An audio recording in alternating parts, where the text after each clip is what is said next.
itself will be a motivation as well. But also is important that this type of work is done with governments because they are the policymakers. They are the ones who decides in taxes. They are the one who decides we're bringing a tool, and if they want to work and have their farmers keep producing food for their people, for the country, they also have to work together in making policies attractive for them to make it profitable as well. I would like to, Very briefly. based on, let's say, last year in St. Kitts, and one of our co-panel members at that time, he made a very true statement, which we've, let's say, copied and used with his approval.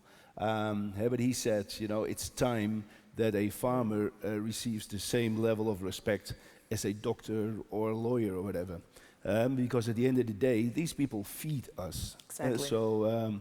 And I think that's important. There has to be, let's say, more recognition and respect in that sense for the farming community.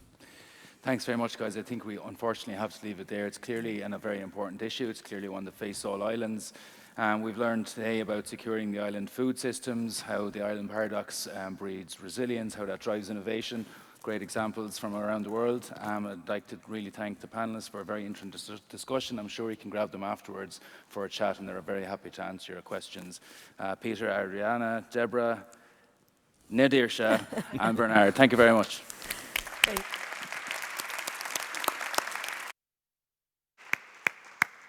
Thank you very much. Thank you very much, David, and these distinguished speakers for coming to this summit and for your valuable insights. Thank you very much. Before the next session, I would like to ask the speakers if you are there. We're still missing 3 of them. So please come on stage. We need to put you some earsets. We'll be coming in a minute.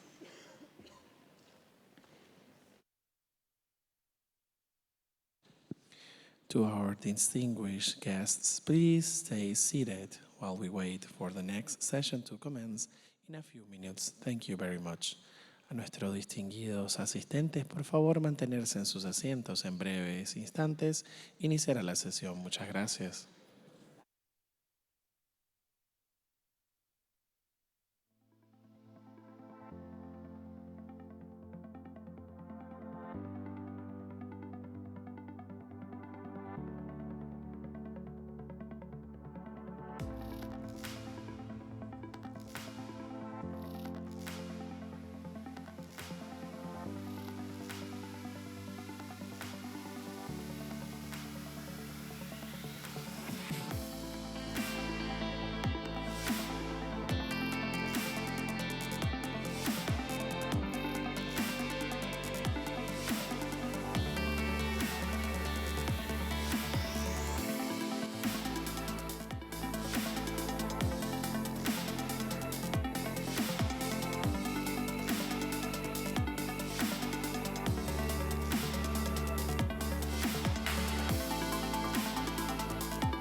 To our distinguished guests, please remain seated. The session will start in 1 minute.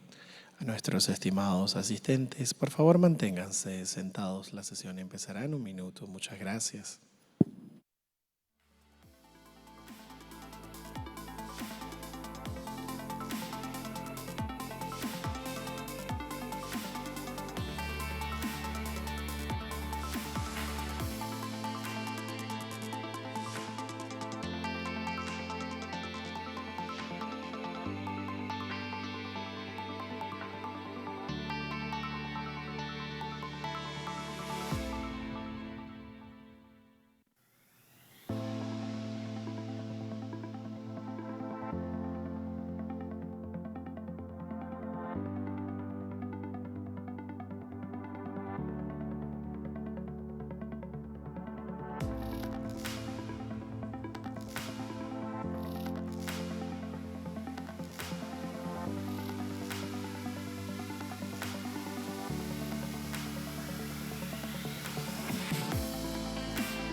Hello, everyone again. Here we are gathering the last presentation today. Well, not the last, the last section, which is building capacity, talent, institutions, and institutional innovation. This session explores strategies for nurturing talent, strengthening institutions, and fostering vibrant innovation ecosystem in island contexts. This session is moderated by Ariana Abdul Noor, Sustainable Development Manager in Island Innovation.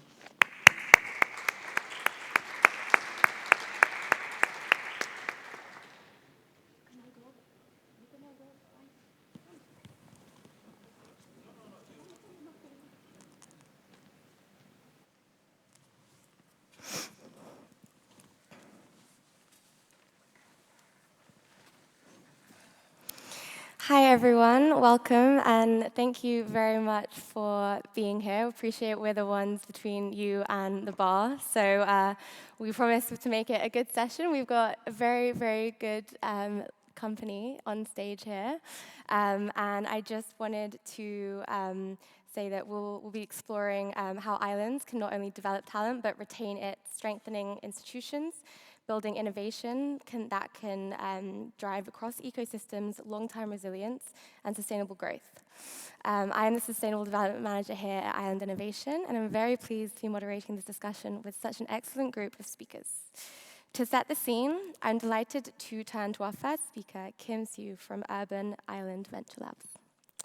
Kim, from your work at Urban Island Venture Labs, what is the most effective way that islands can retain entrepreneurial talent rather than losing it to other markets? Thank you. Thank you for joining in right in the subject.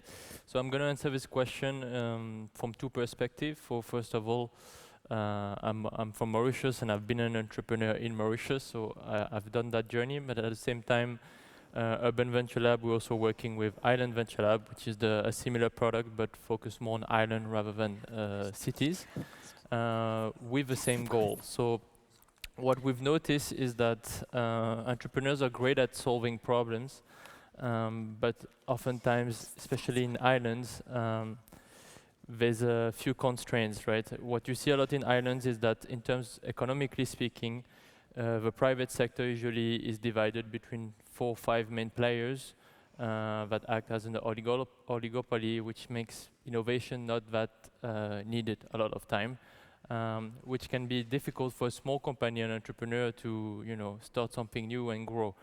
So from that point on, I think what's really needed is to bridge the gap between the public and the private sector to support the entrepreneurs with bold and creative ideas. And that can be done with simply with more alignment between the different actors. And what we're talking about here is really about how can we incentivize the private sector to be more innovative together with entrepreneurs, and how can we rely on the public sector to leverage what they already do well, which is having a community and being able to raise awareness. So I would say it's just leveraging the different strengths of the community of the public sector, the experience and the resources of the private, and the bold ideas and the drive of the entrepreneurs. If you're having all that together, which is what we do at Urban Venture Lab and Island Venture Lab, we can together build businesses that matter for the islands that way. So we heard about the importance of talent pipelines. Let's now look at some of the structural realities that shape them. You've highlighted challenges like limited local capacity, Branson Bell, constrained research funding, and the realities of supply chain and SIDS. How do these structural constraints shape what's realistically possible for innovation ecosystems in island contexts? Okay, thank you so much for that question. Can you hear me? Yes, all good. So it's a chicken and egg situation. In order to build capacity, you need local capacity. You need educators who can build the next generation of innovators. And so where I'm from in Antigua, what we see is that 20% of the population accesses tertiary education. And of that 20%, you spoke about losing talent. Of that 20% who access tertiary education, 65% of those migrate to North America and Europe. So it means you have a local population without much capacity. And so in order to build institutions, you have this difficulty where you don't have the local talent who can then educate the next generation, as I just mentioned. And again, when we look at the developed world, the target normally is to spend 3% of GDP on research and innovation. In small and developing states like mine, the government spends around 0.1% of GDP on education. So there's a huge funding gap when it comes to innovation and capacity building. And then lastly, I'd like to just highlight the issue of supply chain in small and developing states. So my background is instrumentation. When I was at university, if I'm designing a prototype and I needed a particular component, I could order it by 10 o'clock, and then I could get same-day delivery by 2 o'clock in the afternoon. So that means my prototyping, my innovation cycles can go rather quickly. On an island, everything either comes by a boat or a cargo plane that comes once a week. So when you order a component, it sits in a warehouse in Miami. It then takes 2 weeks to get to you, so you can't go through that cycle quickly enough. And so that slows down innovation. So those are just 3 points I would like to highlight in terms of capacity building, brain drain, lack of capacity locally, lack of funding, and then supply chain issues in terms of innovation and the innovative cycle. Thank you, Branson. I'm going to turn now to Sabita Jakhani, Canary Islands Special Zone Consortium. Building on that, policy clearly plays a huge role in shaping what is really possible. The Canary Islands Special Zone is often seen as a model for attracting investment. How do you ensure that these incentives translate into long-term local capacity talent rather than just external activity? Question, Ariana. We from the Canary Islands Tax Incentives Agency, belonging to the government of Spain, we've been aware of the importance to sustain, not externally, but also internally, the island. It is important to have talent. We as an outermost island, I am at home, I'm in Canary Islands, an outermost island, we have incentives, especially tax incentives from the EU Commission, so as all regions have the same opportunities, including Canary Islands. But of course, tax incentives are the cherry of the cake. We need ecosystem, and that's what we have worked with. Ecosystem means we must have talent, we must have infrastructure, we must have tax incentives, and we must have also public support with private companies, with private entities. And how do we manage talent? Of course, it is an island. Generally, islands have a huge amount of unemployment.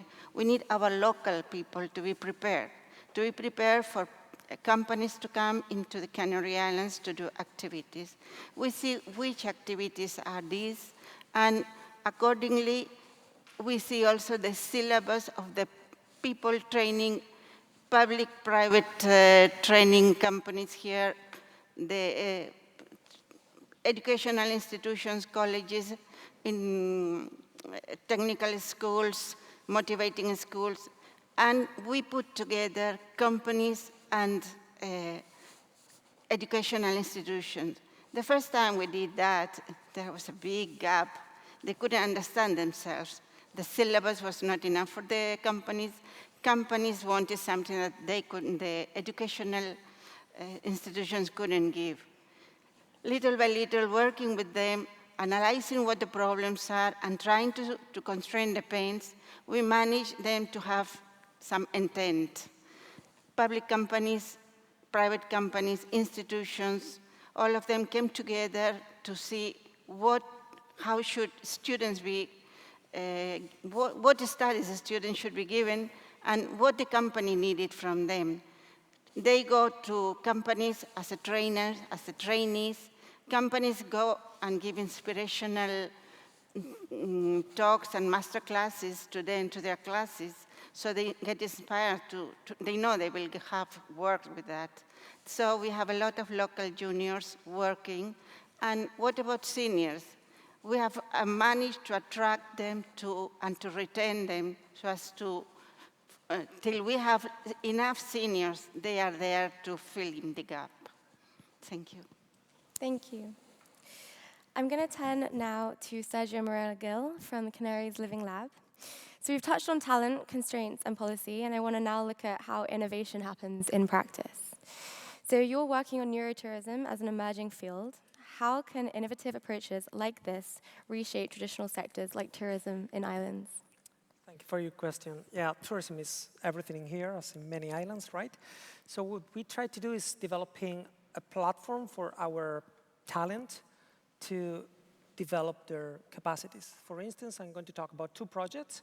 The first one is called Spain Canarias Living Lab. And we have developed a network of 450, 500 living labs in travel agencies. So we can play the first video, please. And in that network, what we do is analyzing the customer journey, not only the inspirational part and the pre-booking, but also the virtual tour, the virtual journey. But because what they do there is actually pre-visiting the destinations, pre-visiting the hotels. They have a VR set, so they can navigate, see the islands, see the hotels, and eventually make decisions. That generates a data lake, and we analyze that data lake in a network of universities, so young people can get access to all that information and eventually understand how people behave. So basically, the idea is that many times people do not think what they feel, because it's a different level, the cognitive and the affective, but the emotion drives our decisions eventually. And we know that many people do not say what they think. You know, you say, yeah, climate change is okay. Yeah, you're not going to say, I don't believe in climate change. Many times you don't dare to say that. And people many times do things different than what they say. So that is the main idea. So for instance, in this project, what we get is all the information. So before the people travel here, we get to understand how they make decisions, and we can change the architecture of their decisions and understand, eventually how they work, right? So that's the first project. And the second one is related to neurotourism. So 90% of our decisions are kind of subconscious, and because of that, we don't get to understand how they work. So what we do is using neuro marketing techniques. So we analyze the content. By content, I mean just pictures, text, videos. So we can understand in depth all that information. And then we analyze how your brain makes their own content. Let's think about sustainability. It's a very vague, ambiguous, dynamic concept. What really matters is what your brain has constructed about that concept. Is it related to the environmental issue or the social one? Or is it just about recycling, future, land? What kind of words do you connect with that? And eventually, we analyze how people interact with that concept. For instance, eye tracking. So what do they pay attention to? Do they see that message or not? Do they see the green certificate or not? It's about emotion, about face reading, for instance. Analyzing the faces, you can analyze the emotions, or the galvanic skin response, or the electroencephalography. So you get to know if they get excited or not with that message. Is it a positive or a negative influence? And eventually, if that is affecting their memorability and their decisions. And we can play the second video, please. That's an illustration about the neuromarketing techniques. And we also have immersive rooms where we generate different atmospheres, so we can understand how those atmospheres are affecting their behavior. And of course, we have the metaverse, the virtual reality. So understanding all that ecosystem in a lab allows us to really understand, and that's the lab here in the University of Las Palmas, Gran Canaria. So we get to understand how they process all that content, how the brain eventually make their own story, and what kind of decisions they make. So at the end is to get to know in depth the subconscious decisions. So that's what we do.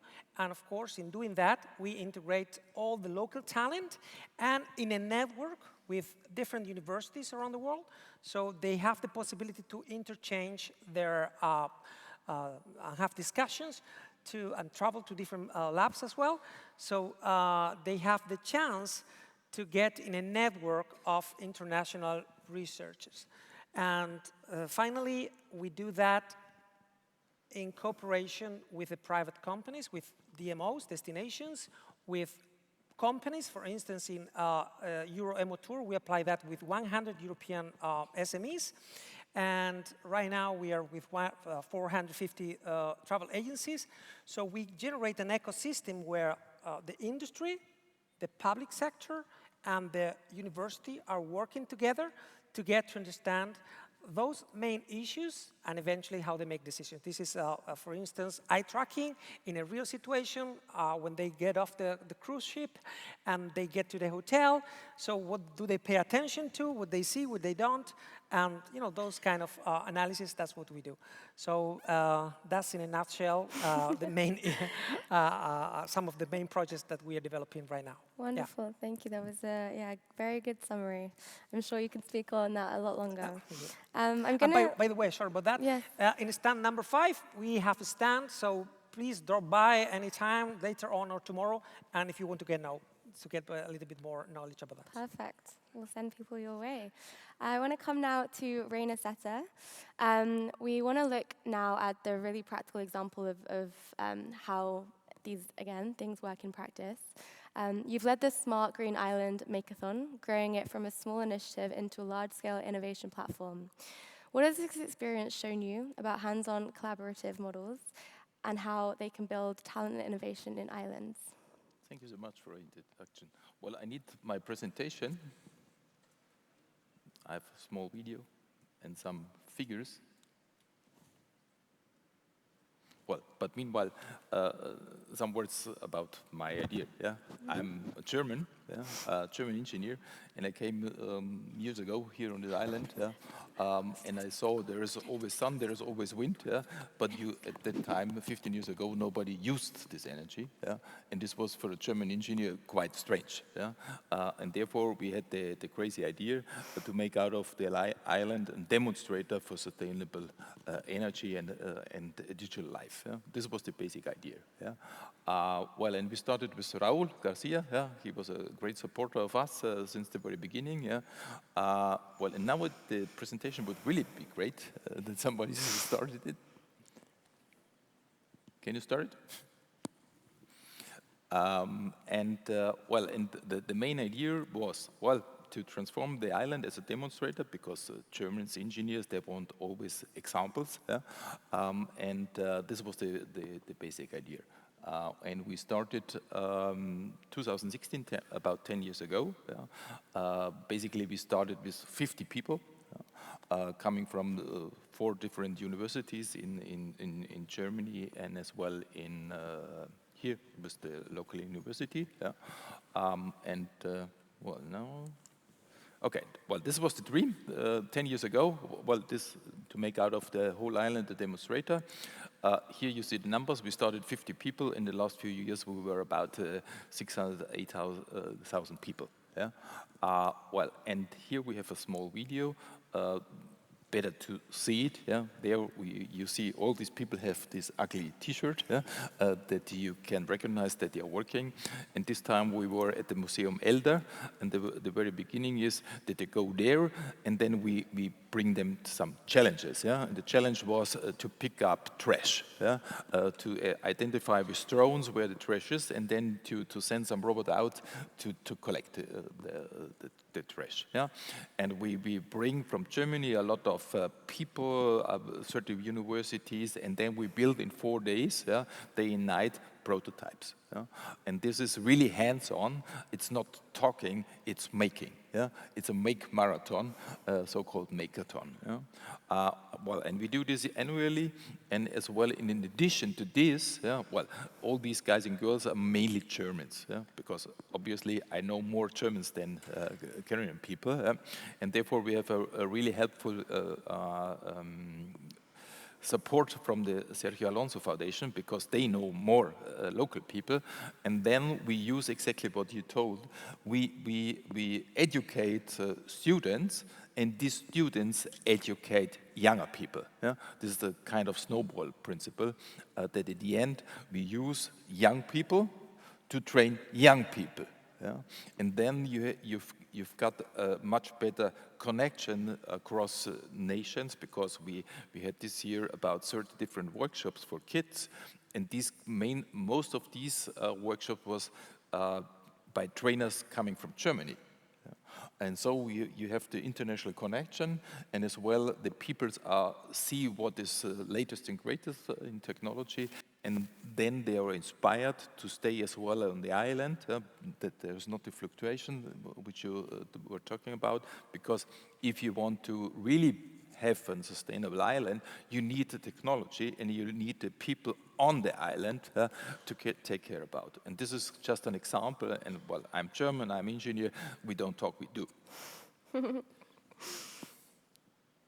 Fantastic, thank you. Is that the end of the presentation? Yeah. I'm glad we managed to get it working. Thank you. There's lots to unpack there from all the audience, so I'd go for it. I forgot. We have we had already this morning, and as well we have tomorrow morning, a group of young people here doing what we are talking about. Is that you are highly invited tomorrow at 10 o'clock. There will be about 30 young people outside there, and we are working, we are making. Yeah?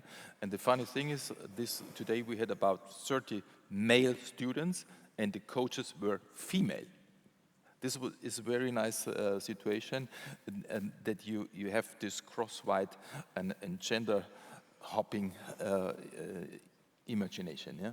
And we have as well some demonstrators, small demonstrators for kids. And today there was a small kid, he's playing around with Lego up there. And he was there looking, because we have a nice sunflower which is artificial and which follows the sun.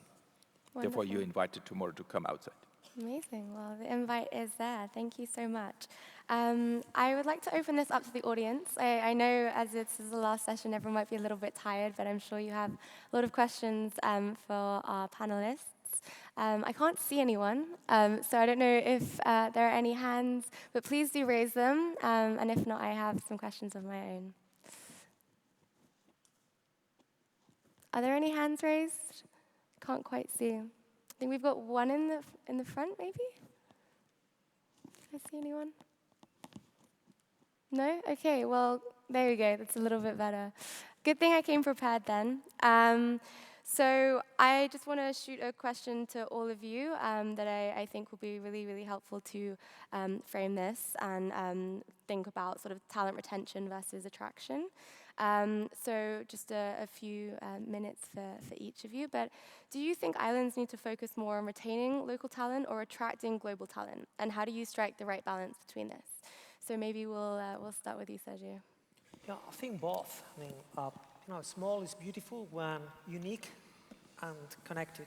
So we are small islands in general. Yeah, we are unique, every single island. But we have to be connected. That's why networks, and here there's a few samples about networks. He was talking about that. I was talking about the network of living labs. You have to be connected with the international talent and at the same time preserve your uniqueness and your talent. But yeah, it's a complex balance, but that's the way to do.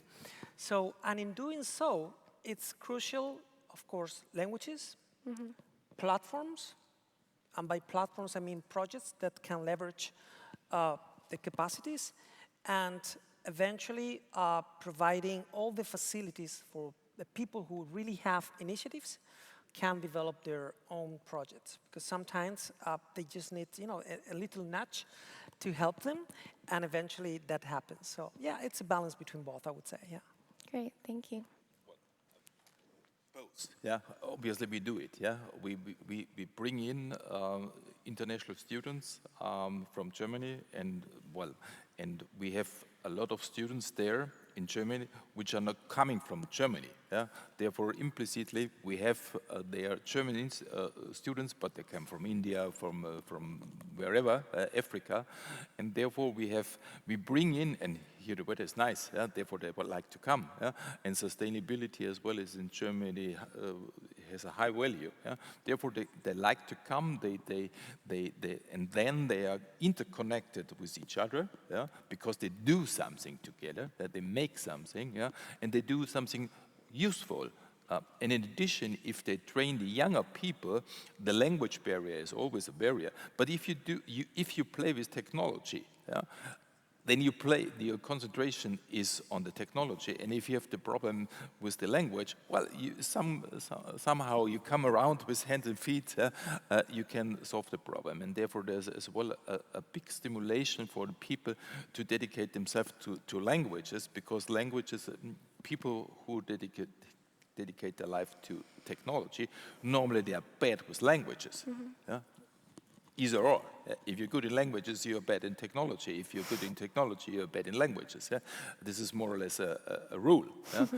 And therefore, if you do together on an international level, then you have something to touch and you want to do it and you're running out of time, then you struggle and you will do and you will survive. And this is really great.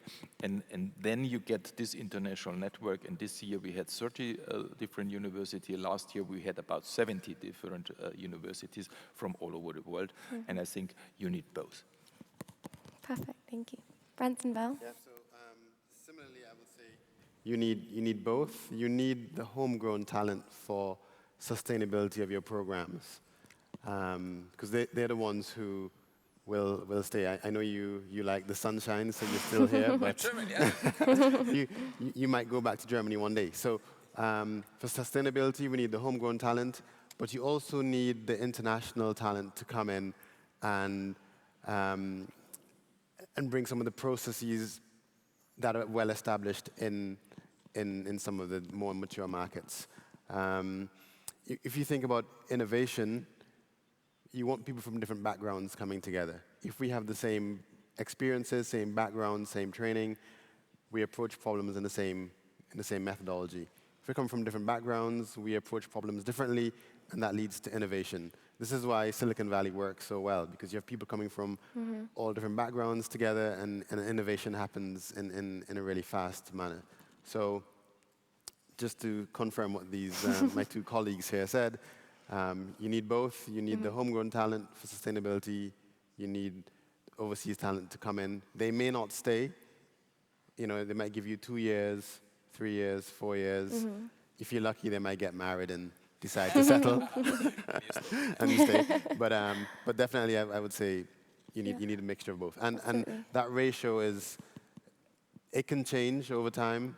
Right, you might start out with more overseas talent, but then you want that homegrown talent to come through. Yeah, diversifying your talent pool. Yeah, absolutely. Okay, Savita. I also think both, Ariana. I think both are important. Local people being trained here according to what people need, what companies need is important.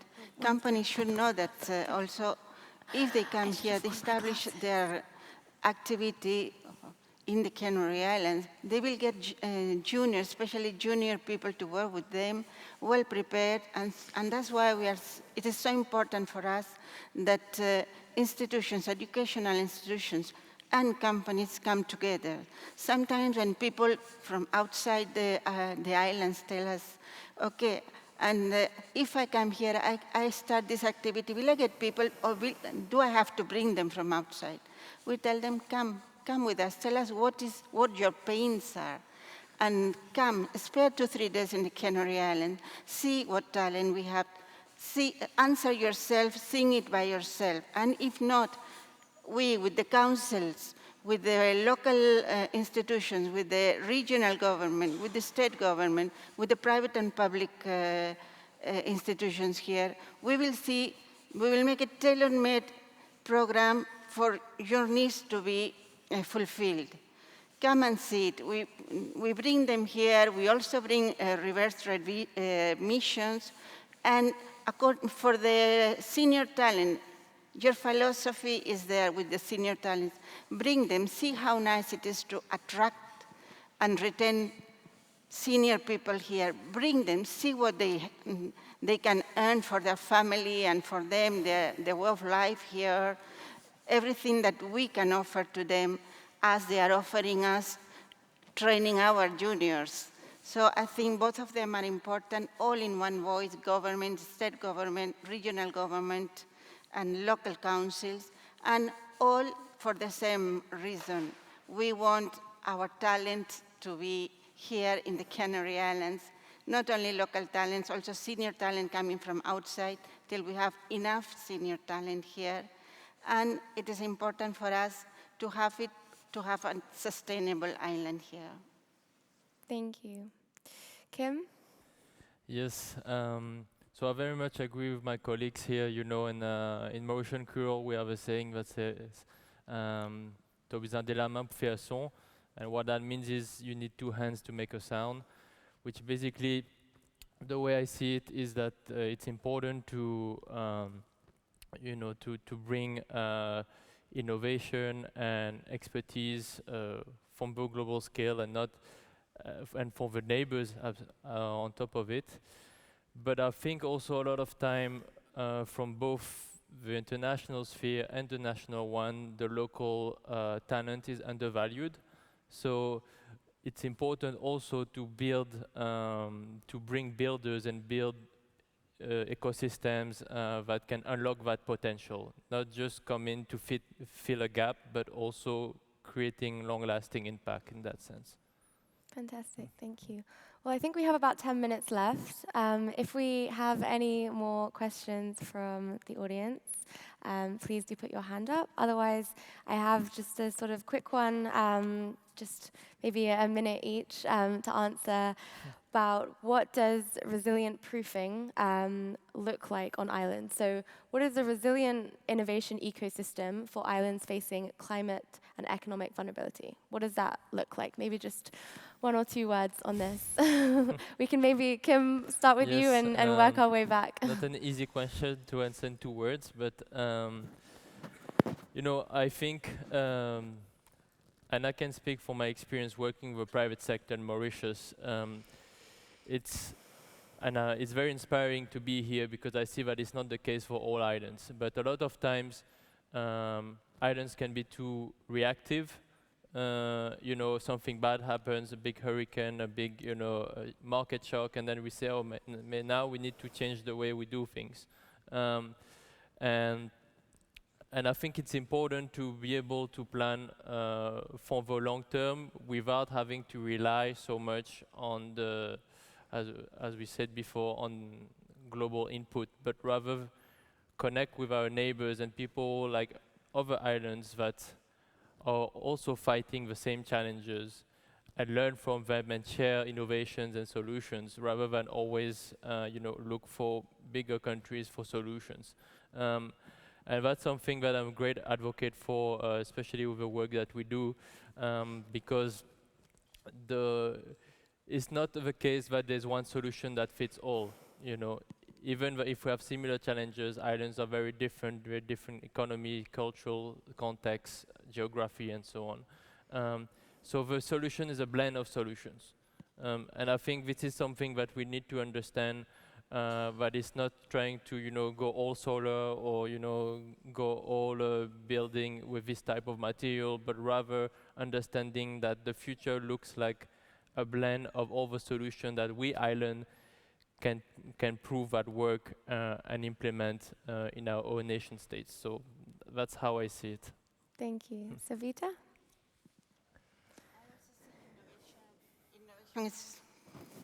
Can you hear me now? Yes.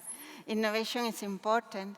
We've been here for many years doing this, looking for solutions. The solution is, of course, not unique. There are a lot of things to be taken into account. We started and evolved, and now we have seen that ecosystem is important. We need infrastructure, we need talent, we need tax incentives, we need support, private and public support.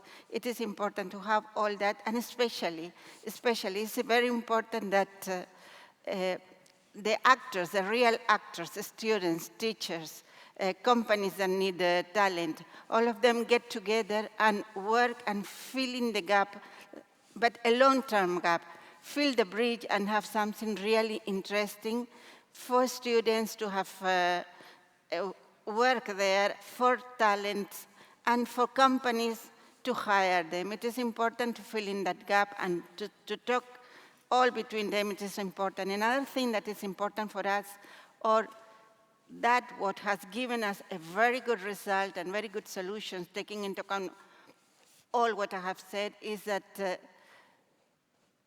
we have only one word. The state government, the regional government, the local councils, all working together with the private companies. So, and of course, and the institution, the educational institution. So, in one word, in one feeling, we can make this thing be true. Branson Bell from University of West Indies perspective. So I would say that as island people, we're very resilient. And sometimes as we develop these innovation ecosystems and develop our societies, we sometimes forget that traditional knowledge that existed before, and people have lived in these islands for a long time. And so I would say as we develop innovation ecosystems and develop our societies, we should also keep that traditional knowledge at the back of our minds. And that will help us to be less reactive, I would say. Because, you know, our forefathers knew how to survive hurricanes and earthquakes and these types of shocks. And so keeping that traditional knowledge as we develop our ecosystems and innovation is important. That's beautiful. Thank you. Raina? Yeah, this is an interesting point. Hard act to follow. I didn't grow up in an island, and therefore I see a little bit from this different perspective. I think if you want to have something stable, and innovation means you make something new. Therefore, you have to innovate yourself continuously. And you have to integrate the whole society. And if you do this education thing, you have always to keep in mind, if you have a kid or a young person, they have parents. And if you influence the younger ones, you influence as well the parents. And sustainability is awareness, and sustainability starts there. And the parents have already a certain tradition how to treat things. And therefore, if you want to really have a sustainable island, a sustainable world in general, you have to integrate all people, and as well the older people. And therefore, if you start with the younger ones, in parallel, one kid has two parents. And therefore, this is as well an aspect you have to keep in mind, that if you want a stable innovation ecosystems, education is the crucial point, and start from the very beginning. And by the way, you influence the parents and the grandparents. Fantastic, thank you. Any last words for us? Yeah, I think islands are isolated, so they are continent dependent, sure. But at the same time, we have resources that are pretty unique. So it's in our case, let's think about the flora, fauna, the weather, of course, the nature, and think about tourism.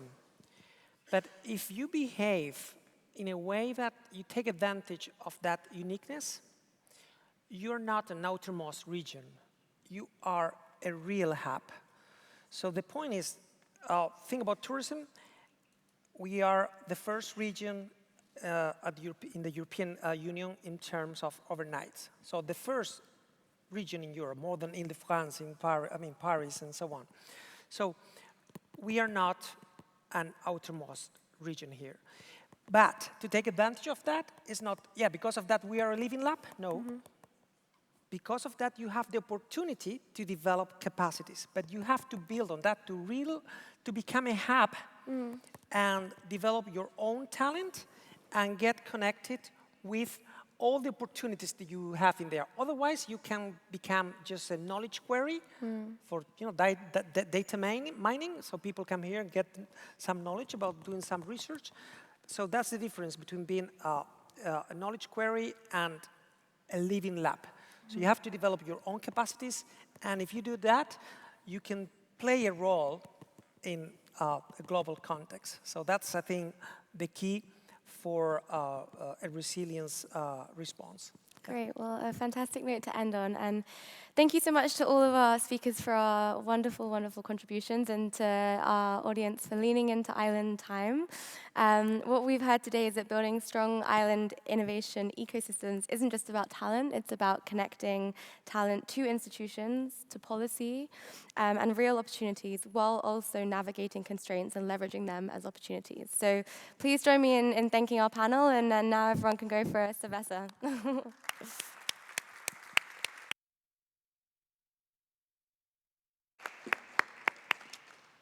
Thank you very much, dear Ariana, dear speakers. Thank you for your valuable insights and conversation. Thank you very much. We move now to a special presentation. You can already leave the stage when you're ready. Thank you. It is a pleasure today to welcome Turismo de Gran Canaria, the Tourism Board of Gran Canaria, who will present the new climate action strategy for tourism in Gran Canaria. This initiative reflects Gran Canaria's strong commitment to building a more resilient, decarbonized tourism model aligned with the global climate agenda and the future of sustainable destinations. Let's now welcome on stage Ms. Alicia Fajardo, Project Manager, the Travel Foundation belonging to Turismo de Gran Canaria. She will be presenting you a short video presentation.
Vale.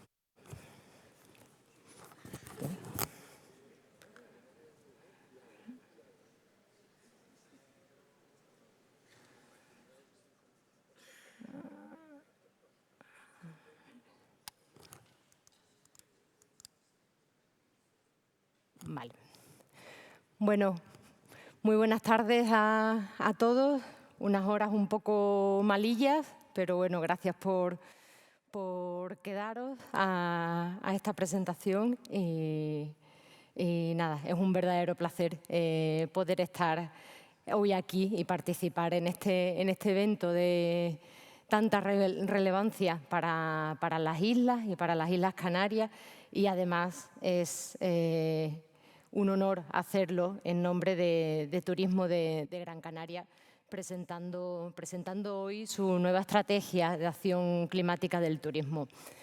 Una hoja de ruta para avanzar hacia un modelo turístico en equilibrio con el territorio.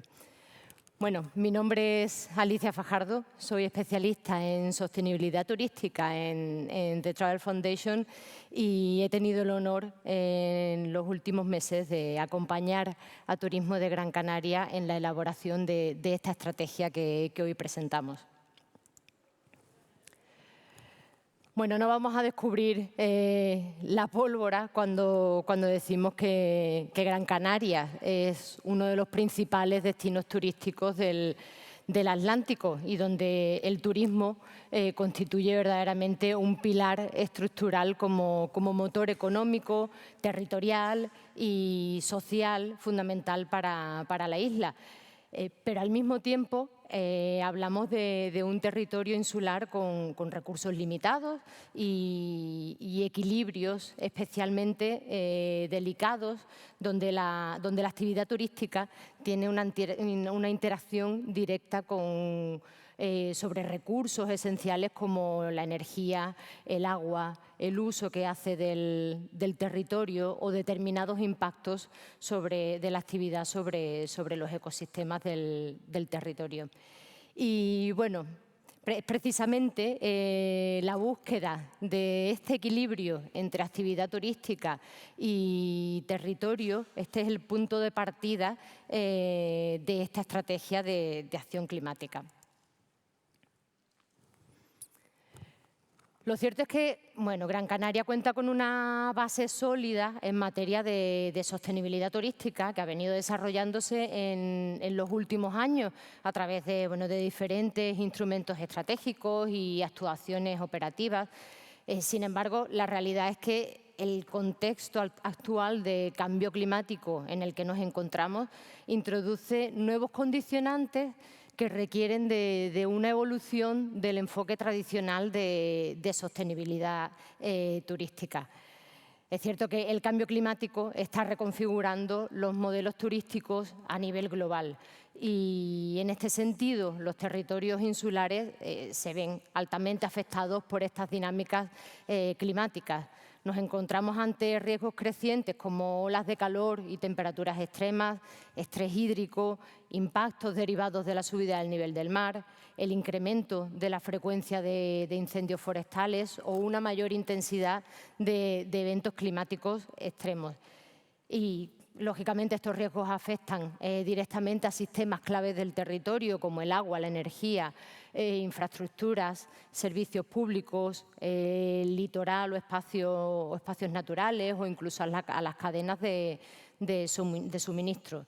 Y, por supuesto, esto tiene también consecuencias claras sobre el turismo, donde podemos encontrarnos, podemos llegar a un deterioro de la experiencia del visitante, aumento de costes operativos de muchos de los servicios turísticos que ofrecemos, interrupciones en las actividades, pérdida de atractivos turísticos o incluso cambios en los patrones de la demanda que ya estamos viviendo. Y bueno, hasta aquí vemos cómo el cambio climático, los impactos del cambio climático causan estragos en nuestra industria turística, pero si le damos la vuelta a la moneda, nos encontramos con los impactos de nuestras actividades en forma de huella de carbono del turismo. Y ya poniendo la lupa en este aspecto, al analizar la contribución del turismo a la huella de carbono de la isla, no es ninguna novedad que nos encontramos con la aviación como principal fuente de emisiones, como sucede en muchísimos destinos turísticos y sobre todo los insulares.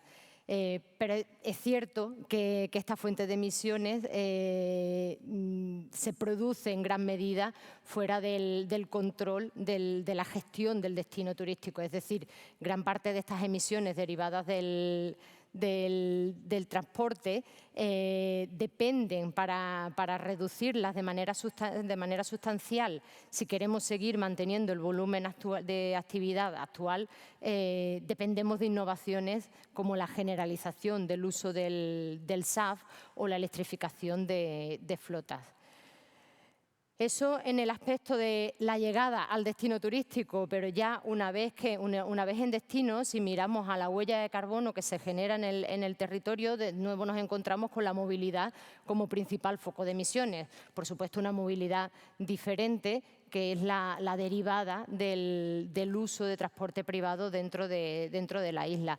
Aunque bueno, en este aspecto también son relevantes en cuestión de emisiones el consumo energético que se realiza en infraestructuras turísticas, en servicios turísticos, la gestión de residuos y de alimentos y, aunque en menor medida, pero acumulativo, el impacto derivado de actividades y de servicios.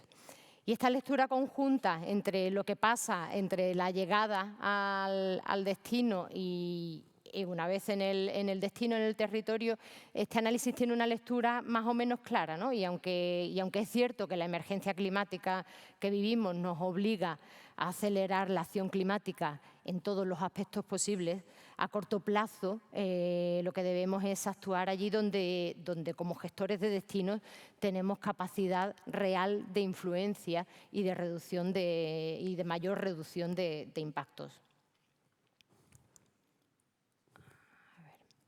Y todos estos riesgos, todos estos impactos del cambio climático en nuestra industria turística nos están marcando claramente la urgencia de actuar, pero también nos están señalando el camino.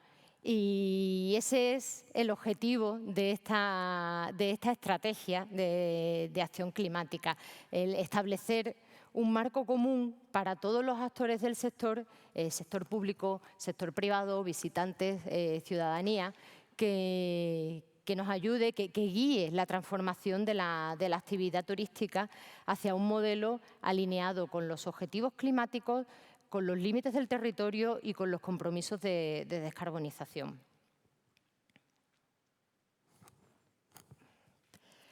Para dar respuesta a este contexto que he intentado pincelar brevemente de riesgos y de impactos impactos climáticos vinculados con la actividad turística en Gran Canaria, pues bueno, pues se ha esbozado esta estrategia que está articulada en torno a 4 grandes líneas de actuación que pretenden abordar de manera directa estos riesgos e impactos que hemos mencionado. Brevemente estas líneas, bueno, en primer lugar la descarbonización, por supuesto, orientada a reducir las emisiones de gases de efecto invernadero y acelerar la transición hacia un modelo turístico bajo en carbono. En segundo lugar tenemos la adaptación, que busca preparar al destino para un contexto climático que ya es una realidad, reduciendo su vulnerabilidad y reforzando la capacidad de respuesta. En tercer lugar, la regeneración, que incorpora un enfoque más transformador, orientado a mejorar el estado del territorio a través de la actividad turística, tanto desde el punto de vista ambiental como social. Y por último, la última línea tenemos la gobernanza y la colaboración, porque lógicamente un reto de esta magnitud solo puede abordarse desde la coordinación, la corresponsabilidad y el trabajo conjunto entre todos los actores del sistema turístico. Y en definitiva, bueno, en conjunto estos 4 ámbitos lo que han venido es a configurarse como un marco integral de acción climática para nuestro sector turístico. Voy a brevemente a pasar un poquitín por estas 4 líneas de actuación, las 4 líneas estratégicas, para intentar trasladaros en qué se va a materializar cada una de estas líneas, unas pequeñas pinceladas de las acciones que contempla la estrategia. La primera línea estratégica, la descarbonización del sistema turístico. Como he mencionado, su objetivo es reducir de forma progresiva las emisiones asociadas a la actividad turística, actuando sobre todo sobre los principales vectores de consumo y operación del sector. Y en este sentido, en concreto, se plantean medidas orientadas a la mejora de la eficiencia energética en las infraestructuras turísticas, a acelerar la integración de las energías renovables en el sector turístico, a transformar los modelos de movilidad turística dentro del destino y a optimizar la gestión de recursos claves como el agua, los residuos y la cadena de suministro del turismo. Y bueno, en definitiva, a través del desarrollo de esta línea podremos avanzar hacia un modelo turístico más eficiente, menos dependiente de combustibles fósiles y alineado con los objetivos de neutralidad climática. En la segunda línea de actuación abordamos la adaptación al cambio climático, y aquí el foco se sitúa en reforzar la resiliencia del destino, reduciendo su vulnerabilidad frente a los impactos ya presentes y que además potencialmente se intensificarán en los próximos años. Y para ello se plantean medidas orientadas a mejorar los sistemas de gestión del riesgo climático, a reforzar la protección de espacios naturales y zonas costeras con uso turístico, a adaptar infraestructuras y servicios a unas nuevas condiciones climáticas y a consolidar sistemas de información, alerta y prevención dirigidos tanto al sector como a los visitantes. En definitiva, bueno, se trata de anticipar escenarios, minimizar impactos y garantizar la continuidad y la calidad de la actividad turística en un contexto climático cada vez más exigente. La tercera línea, como comentaba, introduce un enfoque complementario y algo más transformador, que es la regeneración. Y aquí, dentro de esta línea, vamos más allá de la lógica de reducción de impactos, y lo que se plantea vemos al turismo como una palanca activa de mejora del territorio, y esto implica orientar la actividad turística hacia la generación de valor ambiental y social, haciéndolo mediante actuaciones como la restauración de ecosistemas y la mejora de su funcionalidad, la recuperación de espacios degradados, especialmente en áreas con alta presión turística, la implementación de soluciones basadas en la naturaleza que contribuyen tanto a la adaptación como a la mitigación, y el fortalecimiento de las economías locales, promoviendo una mayor conexión entre actividad turística y el territorio. Y bueno, este enfoque lo que nos permite es avanzar hacia un modelo en el que el turismo no solo reduce su impacto, sino que contribuye activamente a la resiliencia y a la regeneración del destino. Por último, la última línea, pero no menos importante, se centra en la gobernanza y en la colaboración, porque bueno, la acción climática no es únicamente un reto, una cuestión técnica, sino que también supone un desafío organizativo y que requiere nuevas formas de coordinación y de toma de decisiones. En este ámbito, bueno, la estrategia impulsará el refuerzo de la coordinación público-privada como la base para una acción coherente a escala de destino, la capacitación del sector para integrar la acción climática en la operativa diaria, el desarrollo de sistemas de medición y seguimiento de la huella climática que nos permita orientar la continua toma de decisiones, y la movilización de recursos financieros, tanto públicos como privados, que ayuden a acelerar la implementación de esta estrategia. En definitiva, bueno, lo que busca esta línea es establecer las condiciones habilitadoras necesarias para que el conjunto de la estrategia pueda desplegarse de forma efectiva y sostenida en el tiempo. Bueno, y ya para ir finalizando, todo este marco estratégico se traduce en un conjunto de actuaciones concretas, orientadas, lógicamente, a la implementación real en el destino, que es lo verdaderamente importante, ¿no? La ejecución de la estrategia. Y algunos de los resultados o impactos que se esperan a través de la implementación son, bueno, como ya he comentado, esperamos desarrollar unos sistemas de medición y seguimiento de la huella de carbono del sector turístico, que a día de hoy sigue siendo un reto dentro de nuestra industria, la mejora de la eficiencia energética en infraestructuras turísticas, un impulso de los modelos de movilidad turística más sostenibles. También buscamos la integración de criterios climáticos en la planificación y en la gestión de actividades, de cualquier tipo de actividad turística, y también reforzar la conexión entre actividad turística y conservación del territorio. Y es, bueno, en este nivel operativo es donde la estrategia adquiere su capacidad transformadora, traduciendo todos estos objetivos en acciones medibles y con impacto. Y ya, bueno, para cerrar, me gustaría aprovechar este espacio para reforzar el mensaje de que debemos avanzar hacia un modelo turístico en el que sostenibilidad y competitividad no se entiendan como elementos en tensión, sino como dimensiones que se refuerzan mutuamente. Y esto en la práctica implica, bueno, respetar los límites ecológicos del territorio, proteger y poner en valor los activos naturales y paisajísticos del destino, reforzar la resiliencia del sistema turístico frente a un contexto altamente cambiante y consolidar un modelo más eficiente, robusto y competitivo a largo plazo.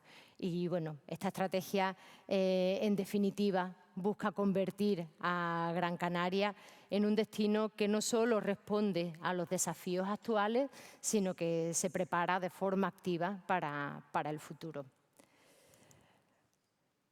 Esto es todo por mi parte. Muchísimas gracias. Por aquí tienen el contacto de Turismo de Gran Canaria y muchísimas gracias.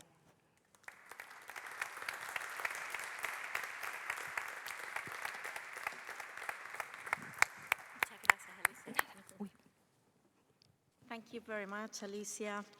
And now we continue with another institutional presentation. It will be a very short one, highlighting innovation and sustainability here in Gran Canaria. It's now a pleasure to introduce this video presented by the Social Promotion, Economic Promotion of Gran Canaria, Best in Gran Canaria, and the BioOasis project.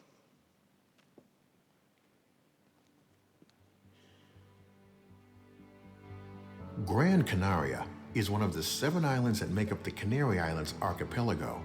It forms part of the Spanish state and therefore part of the European Union. It has its own economic and fiscal system, allowing it to offer one of the lowest levels of taxation in Europe, in addition to a wide range of financial assistance packages and incentives for business projects.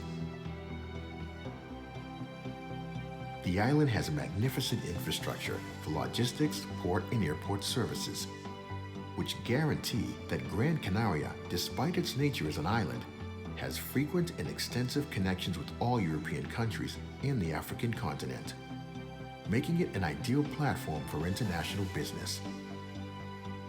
The important regional market, the strength of the tourism industry, the high digital connectivity, the valuable population, which is both young and qualified, and the low cost of living provide without a doubt other advantages for business development on the island, where there is also good availability of spaces and services for the location of activities and professionals. Gran Canaria is also the ideal place to live thanks to its excellent climate, its magnificent natural surroundings, its wide range of leisure and cultural opportunities, and the high quality and wide coverage of public services available, in line with European standards. When you choose Gran Canaria, you're not only selecting the best location for your business, you also bet to improve your quality of life. It's a place worth staying in, where professional and personal opportunities go hand in hand, where the need for connection lives together with the pleasure of disconnection.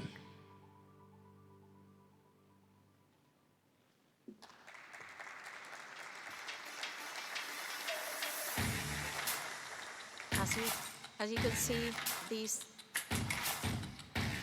lots more.